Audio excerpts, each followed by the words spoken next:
Hi, and welcome back to another lesson. Today's lesson title is Listening Walk. Today's objective: I will go out on a walk and experience nature with my listening senses.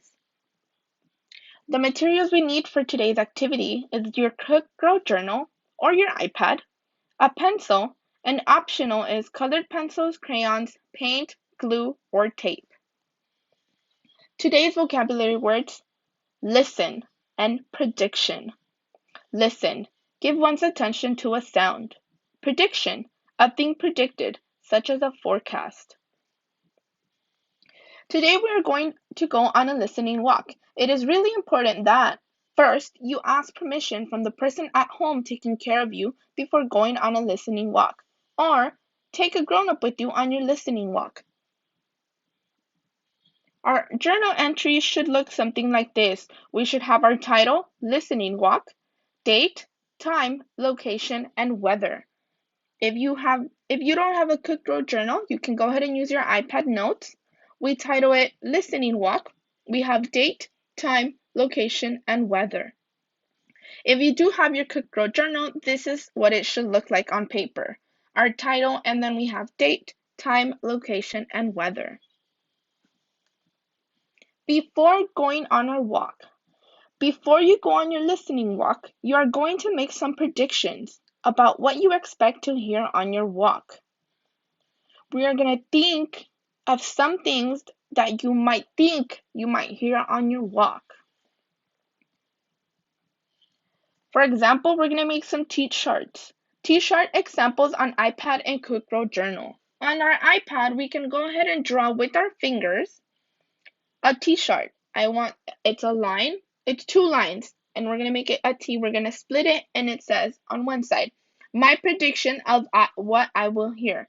And we have a prediction. We're going to hear cars, trucks, and maybe people talking. On the other side, we will have what I did hear when I went on my listening walk. Go ahead and pause this video so you can copy this on your iPad notes or your Cook Grow journal. If you don't have an iPad or you're using your Cook Grow journal, this is what it should look like on paper. We have two sides again, my prediction of what I will hear, and on the other side, what I did hear when I went on my listening walk. Let's get started. Step 1. Now you're ready to go on your 10-minute listening walk. You will want to bring your tea list and a pencil or pen with you, or your iPad. Step 2. Before you start your walk, go outside, stand still, and just listen with your eyes closed. Go ahead and pause this video and go do that. Go outside, stand still, and just listen with your eyes closed. Now that you're back, step 3. Now you may start your walk. Each time you hear something on your list, check it off. As in this list, if you hear cars, go ahead and check it off. If you hear trucks, go ahead and check it off. People talking, go ahead and check it off. You can also remember you can add to the things you might think you're going to hear. Step 4. If you hear new sounds, you can add them to your list. The new sound should go on the other side of your list. What I did hear when I went on my listening walk, they should go on the other side. Step 5.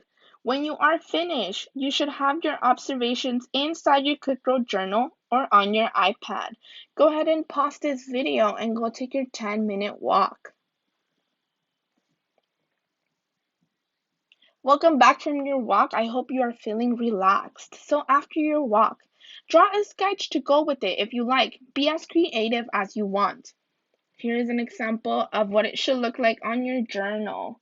And if you are using your iPad, you can go ahead and draw it in with your finger. Today I learned what listening and prediction mean in vocabulary. Today I learned how to create a T-chart on my iPad or on my Cook Grow journal. Today I learned how to make predictions before going on my walk. And finally, today I learned about things in nature I don't hear often. Sometimes if we place close attention, we hear sounds we don't normally hear.